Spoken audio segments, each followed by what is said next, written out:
El fenómeno de la dispersión inelástica de la luz fue postulado por primera vez por Smekal en 1923 y observado por primera vez experimentalmente por Raman y Krishnan en el año de 1928.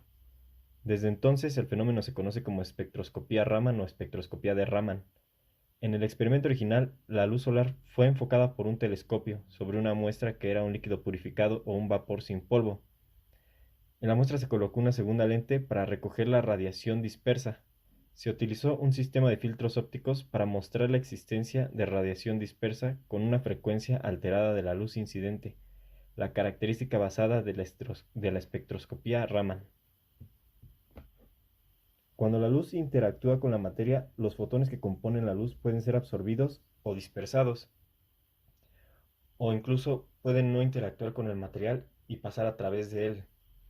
Si la energía de un fotón incidente corresponde a la brecha de energía entre el estado fundamental de una molécula y un estado excitado, el fotón puede ser absorbido y la molécula enviada a un estado excitado de energía más alta. En este cambio, este cambio el que se mide en espectroscopía de absorción por la detección de la pérdida de la energía radiada en forma de luz. La dispersión de radiación monocromática que incide sobre una muestra puede decirle al espectroscopista Raman algo de la estructura molecular de la muestra si se analiza la frecuencia, la longitud de onda de la radiación. No solo se observa la longitud de onda de la radiación incidente a través de la dispersión elástica, sino que también se dispersa de forma inelástica una cantidad relativamente pequeña de radiación en algunas longitudes de onda diferentes conocidas como Stokes y dispersión de Raman anti-Stokes. Aproximadamente solo de un orden de 10 a la 7 de la luz dispersa es Raman disperso de manera inelástica. La radiación dispersa ocurre en todas las direcciones y también puede tener cambios observables en su polarización junto con su longitud de onda. La radiación de Stokes se produce a menor energía, longitud de onda más larga. La radiación de Stokes se produce a menor energía que la radiación de Rayleigh y la radiación anti-Stokes tiene mayor energía. El aumento o disminución de energía está relacionado con los niveles de energía vibracional en el estado electrónico fundamental de la molécula, y como tal, el cambio Raman observado de las características de Stokes y anti-Stokes son una medida directa de las energías vibratorias de la molécula. La energía de la radiación dispersa es menor que la radiación incidente para la línea de Stokes y la energía de radiación dispersa es mayor que la radiación incidente para la línea anti-Stokes. El aumento o disminución de energía de la excitación está relacionado con el espaciado de energía vibratoria en el estado electrónico fundamental de la molécula, y por lo tanto el número de onda de las líneas de Stokes y anti-Stokes son una medida directa de las energías vibratorias de la molécula. En algunos experimentos se observa que las líneas de Stokes y anti-Stokes están igualmente desplazadas de la línea de Rayleigh. Esto ocurre porque en cualquier caso se gana o se pierde un cuanto de energía vibratoria. Además, hay que tener en cuenta que la línea anti-Stokes es mucho menos intensa que la línea Stokes. Esto ocurre porque solo las moléculas que se excitan vibracionalmente antes de la irradiación pueden dar lugar a la línea anti-Stokes. Por lo tanto, en la espectroscopía Raman normalmente solo se mide la línea de Stokes más intensa. Gracias al desarrollo de la tecnología de detectores, de la informática y también la aparición del láser como fuente de excitación, hoy en día contamos con equipos potentes basados en el efecto Raman para el análisis de materiales, tal como los que disponen los investigadores del Grupo Nuevos Materiales de la Universidad de Vigo.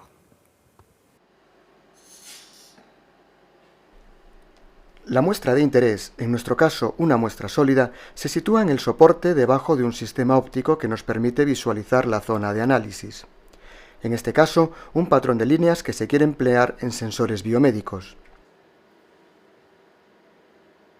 Se busca primero la zona con un objetivo que proporciona pocos aumentos, pero permite una imagen de todo el patrón. Después se cambia el objetivo para elegir el punto de medida. Se graba la imagen para recordar en qué punto de la muestra se realizarán las medidas Raman.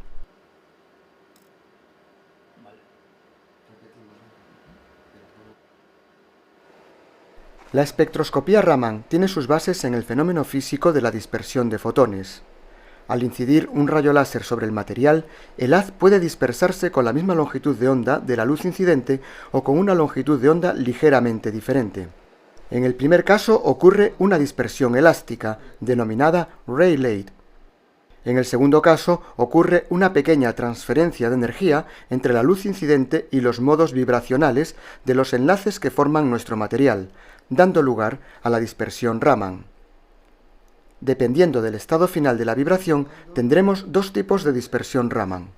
Si el estado final de la vibración es de mayor energía que el inicial, tendremos una dispersión del tipo Stokes. En este caso, la longitud de onda del haz dispersado será mayor que la del incidente. Si por el contrario el estado final de la vibración es de menor energía que el inicial, tendremos dispersión anti-Stokes. En este caso, la longitud de onda del haz dispersado será menor que la del incidente. En general, un dispositivo Raman consta de los siguientes elementos. El láser que permite tener suficiente dispersión Raman para ser detectada. Un filtro de paso banda que elimina cualquier luz de otra longitud de onda. Un conjunto de filtros para ajustar la intensidad de la luz láser y evitar daños en la muestra por la radiación láser. Un filtro especial llamado Notch Filter que refleja solamente la luz del láser y por lo tanto la dispersión Rayleigh, pero deja pasar las longitudes de onda, es decir, la dispersión Raman. Una red de difracción que separa la señal Raman según su longitud de onda y finalmente una cámara CCD que detecta estos rayos separados y les asigna una frecuencia asociada a cada píxel de la cámara. En este equipo se pueden utilizar 4 láseres diferentes, lo cual nos permite obtener dispersión Raman desde volúmenes con espesores distintos. Cuanto más larga la longitud de onda, tanto más penetrará la luz láser en el material y mayor será el volumen analizado.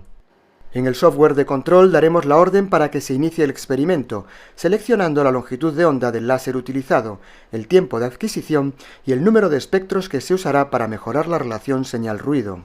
La asignación de una longitud de onda o frecuencia a un píxel determinado del detector es muy crítica y depende de muchos factores ambientales. Por ello, después de guardar el fichero con el espectro de nuestra sustancia, se adquiere una medida de un espectro de referencia. En este caso de una oblea de silicio que tiene un pico característico de una frecuencia de 520.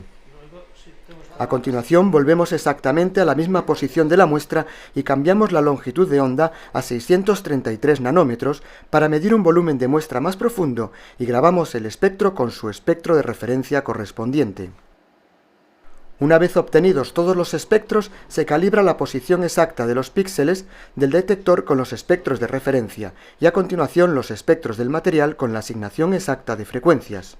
La posición de las bandas en el espectro Raman nos permite identificar los tipos de enlaces entre los átomos de los elementos que forman nuestra sustancia.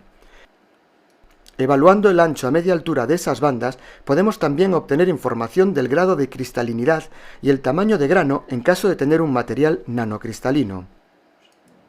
En nuestra muestra concreta podemos distinguir en primer lugar los tipos de enlaces que en este caso concreto corresponden a silicio-silicio, germanio-estaño y silicio-germanio-estaño. El microscopista Raman tiene que hacer una serie de elecciones para decidir cómo examinar una muestra, y las elecciones que se hacen están determinadas en última instancia por la disponibilidad del equipo y por el tipo de respuesta requerida.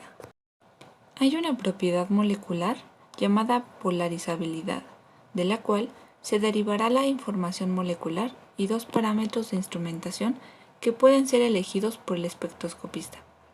Dado que la dispersión depende de la frecuencia, la forma obvia de mejorar la sensibilidad de Raman es utilizar la frecuencia más alta posible, que normalmente significaría trabajar en la región ultravioleta.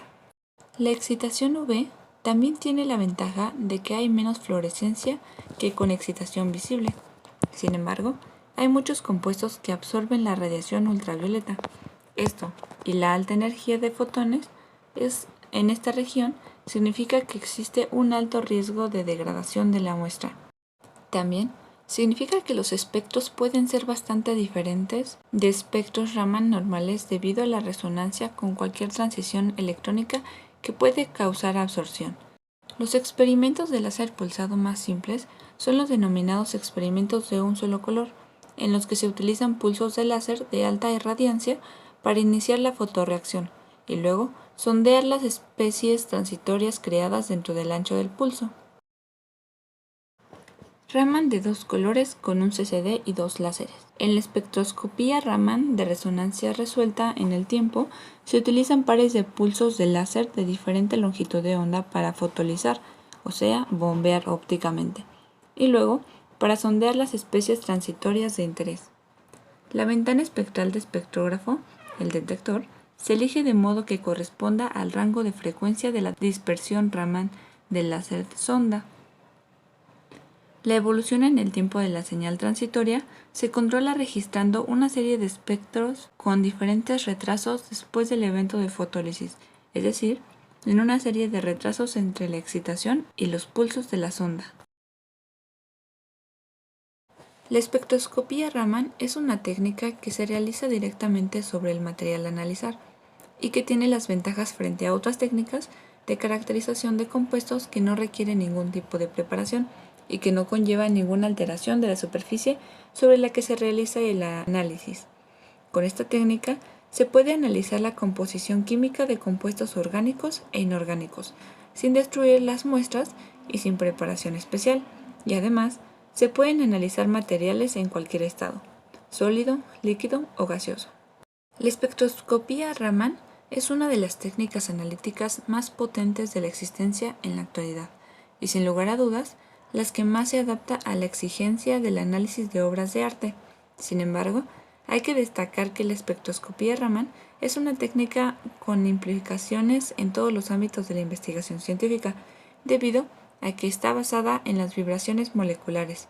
Algunos de sus campos de aplicación son: industria petroquímica. La espectroscopía Raman fue introducida en esta industria hace más de 20 años para resolver problemas de control de calidad en polímeros y emulsiones.